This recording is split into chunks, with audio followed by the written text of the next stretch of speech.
Next on the agenda here, we have two speakers from AMD. Leading off will be Sridhar Swamy. He's the Director of Data Engineering at AMD and is responsible for data science and analytics strategy and global operations. Sridhar brings 20 years of experience leading data-driven transformation in technology, energy, and financial services industries. Following Sridhar will be Akash Malhotra, who is the Director of Security Product Management at AMD. He is responsible for defining AMD product security strategy, creating technical roadmaps, and engaging with customers and industry partners to bring innovative security technologies to AMD products and platforms. Akash has more than 18 years of industry experience and has held senior leadership positions in engineering alliances and product management. So, Sridhar. Thank you, Jeff. And thanks for giving us the time today. This session will start by taking a comprehensive look at what supply chain security really means to the operations in our business. And we will also share some practical techniques to get started, some best practices that we have experienced in the space. And then I'll hand it over to Akash, who will talk about external data collaboration and the challenges that it poses. So let's start by taking a look at all the aspects of our business that supply chain security really affects. Often what we find is supply chain security gets addressed by a discussion on product security features or information security features, but it doesn't end there. Supply chain security starts all the way from the people, the contractors that we hire and onboard, the intellectual property that we create during design. And then it leads to contractors, manufacturing facilities, component suppliers, all the way up to warehouses, shipment carriers, up to the end customer and how the end user is using our product. So while product security and cybersecurity are critical, they're not sufficient. We have to balance efforts and improvements in these areas with policies that can act as guideposts for the organization, technology that support the product lifecycle end-to-end, and practices in our day-to-day operations that can balance the risk that manifest themselves across this lifecycle. Let's look at a few examples of what these are. Starting with product, functional verification is an area that looks at detecting tampering in the product and that the core feature of the product has not been affected. Root of trust provides an encapsulated secure environment for computing. Secure provisioning helps you with key management, and then software encryption helps you manage all the higher layers all the way up to applications. Now, for a lot of you in engineering, you're familiar with these areas and are likely participating in innovations in all of these areas. And this is not new to the industry. But what is new to the industry is the technology that is supporting these areas where we are starting to see a lot of innovation and a lot of energy. Starting with blueprint validation. This again is an emerging discipline that is starting to look at negative space, stubs, and can Trojans be inserted into this space across devices and software to take advantage of non-functioning components to make them active as an attack vector. We're also starting to see innovation in the area of component traceability, all the way up to passive components, raw materials. And then in the area of shipments, the handoffs across all the parties from when the raw material leaves the warehouse to the manufacturing location to the packaged goods reaching the end customer. Cybersecurity, again, as a technology, is not new to us. but we're recognizing the importance that cybersecurity cannot be just internally focused. With the complexity of the supply chain that we are interacting with, cybersecurity now needs to expand outside of our internal functions to collaborate with the partners and suppliers and the information that we exchange across company boundaries.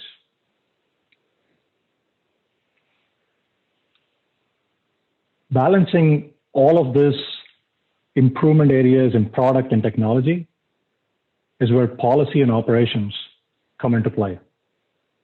If you don't have the right guideposts that connect all of these things together, from background checks and information coming out of background checks to a robust process for qualifying suppliers, all the way to physical security of the manufacturing facility, the warehousing facility, then your ability to quickly react, monitor, measure, and adapt is going to be severely affected. You can also see that supply chain security is vast, complex, and needs this multi-tiered improvement approach. But you cannot respond to this significant challenge with a lack of executive sponsorship or making this a problem for one team in your organization. Setting up a program with the right amount of executive sponsorship that brings in a cross-functional team of subject matter experts, resources to address all of these aspects, and then last but not the least, training and awareness across various teams and functions is going to be equally important. Just relying on engineering to do the job of securing our life cycle is not going to be sufficient.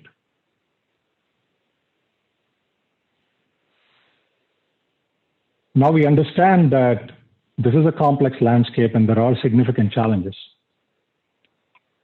How do we get started?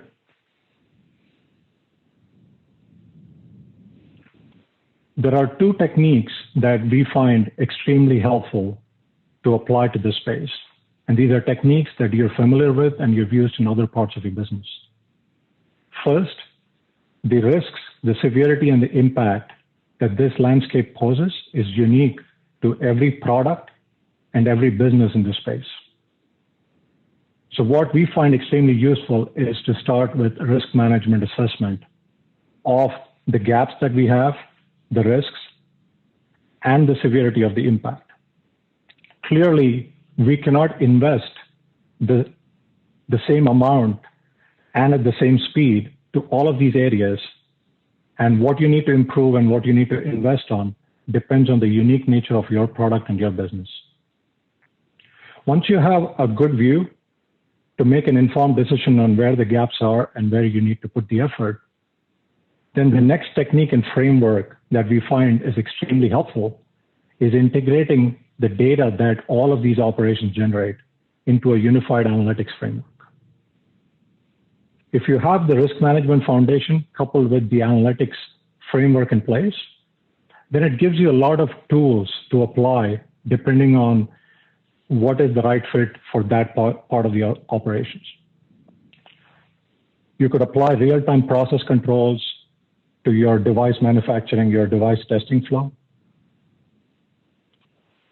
You could measure some aspects of your business through KPIs and implement alerting mechanisms where you're reacting to an event rather than monitoring it real time. And then when it comes to external suppliers and partners, you can take a more passive approach of evaluating them through scorecards and audits. Again, what is important is balancing the need for monitoring, measuring, and then improving with the complexity and the amount of investment that this landscape needs. And recognizing that putting all your investments in one area is going to leave likely a weakest link somewhere else in the landscape, and a more balanced approach end to end is going to be more prudent to help you measure the risk At the end, what I'll leave you with is supply chain security is not something that you can ever completely address through a set of techniques, features, and product.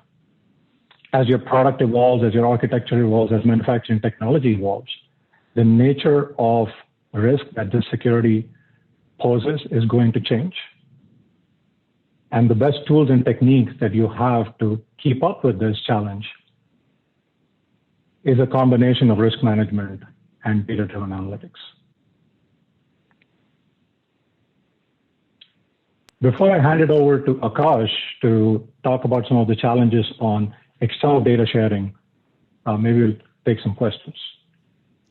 Yeah, we'll take a little break here for the questions on the first part there. Thanks, a lot of interesting content there. I mean, one thing that it occurs to me, you talk about the standard framework and a different assortment of tools. Have different product groups, is there a lot of overlap in what different portions of the company use, or have things diverged and highly customized for different areas, or is it a pretty common set of approaches that used throughout the company? That's a good question, Jeff. What we find is when we start looking at it end-to-end in the life cycle,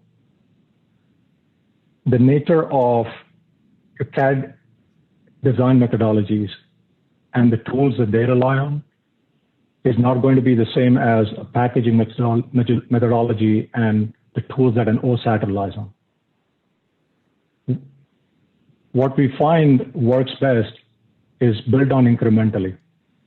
Don't approach this with, let's create a standalone supply chain security framework, or let's create a solution that is now going to address supply chain security.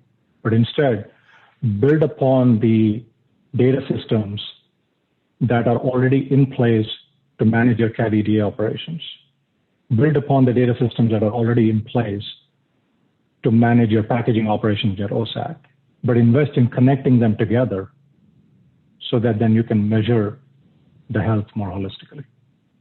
Right, yeah, makes sense. You also mentioned a balanced approach end-to-end. Was that sort of what you expected from the start, or did along the way when implementing this you realized that, we thought all the risk was in this area, but really we need to cover it more broadly? Were there surprises along the way in taking that approach? I won't call it a surprise necessarily, but I would state it as increased awareness and a recognition that the nature of supply chain security is such that it permeates every aspect of our business. And so while there are challenges in certain areas that are going to take time for the innovation to be deployed, it's going to be more expensive. There may be other areas where you're able to bridge the gap more quickly, and taking this balanced approach helps you reduce the risk overall. Right. Okay. A couple of questions came in here. First one, these types of programs often require justification for executives or organizations to put funding behind them. Have you been able to document through metrics or other means the tangible benefits of operating a comprehensive program? So one of the benefits of taking this kind of a risk management approach is that the way we quantify the risk automatically paves the way for creating the business case. And then addressing the risk becomes the foundation of that business case. And that becomes the metric through which you measure and justify the investments. Yeah, so it's kind of built into the process. Right? And then one last one here before we move on. What are your thoughts on packages that have physical barriers to prevent intrusion into the package itself? Crypto packages. So packaging is a little different. Sorry, Jeff, you'll have to repeat the question. The audio did not come through. Okay, it says, what are your thoughts on packages that have physical barriers to prevent intrusion into the package itself?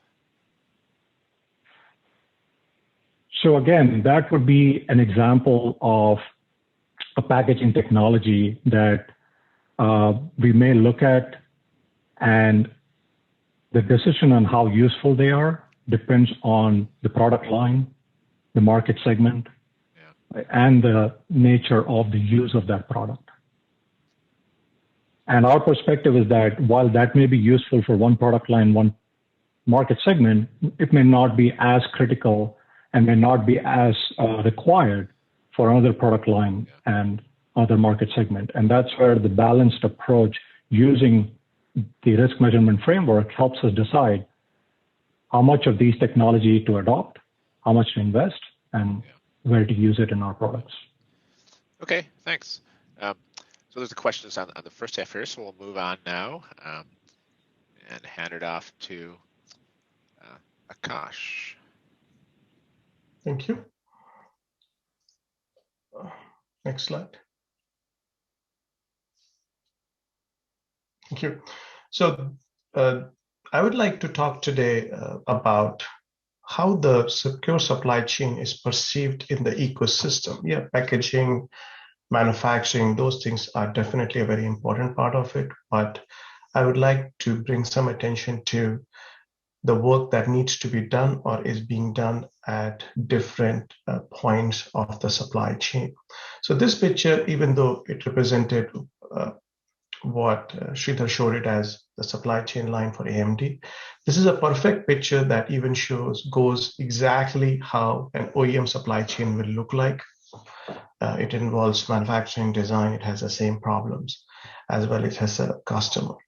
So in today's world, if you believe the whole supply chain is built on an honor system, a customer believes that whatever is provided to him is secure. OEMs believe that the parts that has been provided to them are secure. OEM also believes that the logistic that involved, whether it's the last mile or whether it's the normal logistics, it's secure. So everything is built on a system. So I would like to go forward and explain the different point of views, how each entity in the supply chain looks, and what do we need to do cumulatively as an industry to safeguard secure supply chain. Next slide.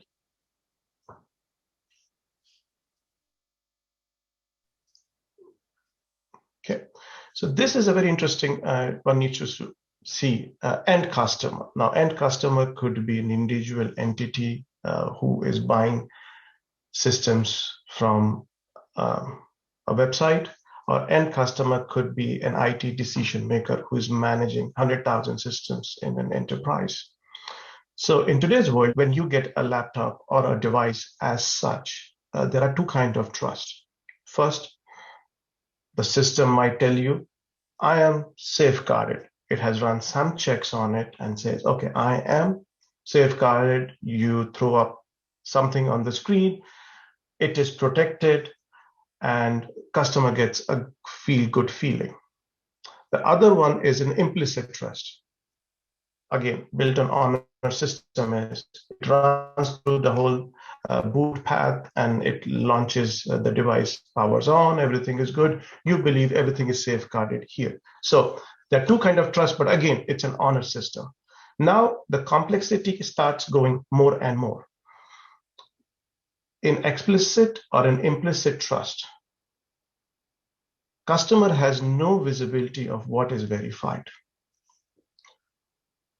Some device manufacturer, whether it's implicit or explicit, can run basic test.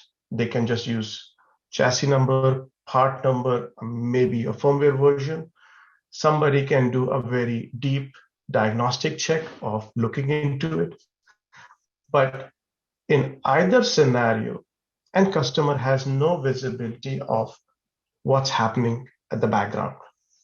It's an honor system. You told me it's good, I'm good. Similarly, the whole picture of this, whether you are looking into firmware or you're looking at low-level code, you're looking at operating system, or you are looking at different components and their respective firmwares, nobody has a clue. So that's the reason I call it as an honor system, that yes, people are working towards it, but there is no transparency or a traceability of what is verified. Is it true? Is it just a checkbox item? And that is a problem if you look from an end customer perspective. Now, if you're an ITDM and you expand to 100,000 systems, it's very painful. Now, the second view is an OEM manufacturer or a manufacturer who makes device. There are hundreds and thousands of components that goes into it. Each component has different firmware. So current model, what we know of is OEMs, manufacturers ask questions where it is manufactured, try to do some sanity run test on it. But again, there are so many components coming in, so many firmware coming in, so many firmware versions coming in. They also do not have visibility of what's going on at the other side of the supplier. So again, it is built on honor system. Each OEM, each device manufacturer, different line of business, whether it's a laptop or a phone or anything you talk about. How do they again verify suppliers for parts, for firmware, where they're manufactured, what parts they are using it? Is it a conflict-free? What encryption algorithm? Is that encryption algorithm exactly doing what it is supposed to do? Again, everything is built in an honor system today. So is an entity doing everything to the best possible in today's world? Absolutely. But is it sufficient? I do not believe so, because there are a lot of gaps in this whole supply chain. Verification is not standard. What you are verifying is not standard. So again, this is another gap which we see in the whole supply chain. Next slide. So in a way, ideally, the whole supply chain should be built on trust, but verify. End customer gets a system, they should be in a position to verify the fields, the things that matter the most. Some regulatory compliance might need to know where the parts are coming. They may be able to query that part where it's coming. Somebody might want to, I'm just making it up, simple query the firmware version and associated vulnerabilities. They should be able to backtrack it to a respectable level, not only to OEM manufacturer, perhaps even to the supplier. And this view, what you are seeing it here, end to end, it is not just an end customer. You could be a government regulatory bodies who's procuring systems. You might want to see the whole view, holistic view, 360 degree. Are you getting a parts from conflict-free zone? Is everything is validated? It's not manufactured in a zone which has been hit by a sanction, so on and so forth. So ideally, the supply chain, what we should look into is a way where any entity in the supply chain should be able to query, verify things, what they would like to verify. So this is a very important thing which we need to keep in mind from a secure supply chain. Now, next slide. It's easy to say and very difficult to do, because if so many entities, so many parts, so many components, so many firmwares, so many regulations, if you start stir a pot of it, it's very complicated. So the ask and the call to action to the industry is that there should be an end-to-end traceability from customers to supplier. This means a standard should be defined where you can do, which is built on identity and authentication, which is built on transparency, which is built on traceability. It's not an easy thing to do, but unless and until we have an end-to-end standard which defines what should be verified, how it should be verified, secure supply chain will always be a challenge. Second thing, as I said, We need to define an industry data format for each and every component that goes into supply chain. You should be able to query, you should be able to validate, and validation should be consistent across board. It should not be, I'm doing only two-part validation, so on and so forth. Last call to action is when you have such complexity where data is being shared, where people need to query, there need to be a very strong governance model for transparency and protection. You cannot leave that area exposed. So definitely when all these parties comes up, regulatory committee comes up, we need a strong governance model and protection. So nutshell, that's the view what we see in secure supply chain. I'll pause a second to see if there are questions. Great, thank you. Interesting thoughts there. I just first question that came in, just to clarify, ODM, is that original device manufacturer? Yes, OEM, original equipment manufacturer, ODM, original device manufacturer. Okay, thanks. Just on the last slide there, you mentioned industry standards. What entity or entities should be driving that or is driving that? Right now, if you look into most of the working groups in the industry, even regular and as well as government, each are in the process of defining something. NIST is working towards it. TPM, from a technology perspective, TCG is working on it. A Global Supply Chain Association is working on something. So everybody is trying to make an attempt to solve this problem.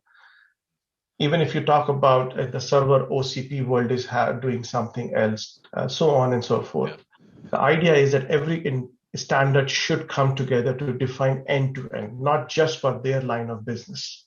Right. So who drives the convergence of that? It's $1 million question. Yeah. It's $1 million question. Difficult to answer, but it should start from regulatory compliance of what this should be, and then it should be dictated by all the technical working groups, standards coming together to solve a problem. Right. Do you see, would it be helpful if there's ultimate, consumer visible certifications, like ROHS or various green environmental things? If you have a supply chain, checkbox logo on your product, would that help maybe raise the visibility and drive it to have something like that? Or? Oh, that would be ideal. If we can come to a checkbox item that, yes, it has been verified from here, it is secure supply chain and it meets the standard, that will be the ultimate goal. Yeah, let's see if we can get there. Yeah. Other Q&A from the audience here? This question came in. I'll read it here. I'm not quite sure the relevance of this. Does COTS package imply a 2 to 3 life part versus 2 to 3 year lifetime versus 5 to 10 year lifetime? Not sure I see how that was related to this talk here. But other questions here? Okay. Well, great. A lot of good info. Excellent supply chain graphic too. That's helpful to have that. So great. Well, thank you. And once again, I would like to thank our sponsors, Amcor Technology and Advantest, who made these presentations and this web workshop possible. So thank you, Amcor and Advantest. Amcor has multiple differentiators as a leading OSAT in areas of technology, quality, and services. And Advantest is voted the best ATE company in 2020 based upon the VLSI research rankings with high rankings in multiple categories. So congratulations to Advantest. So I would like to thank them as sponsors. And I would like to once again thank you for attending and look forward to seeing everybody here again tomorrow, and have a good rest of your day. Thank you.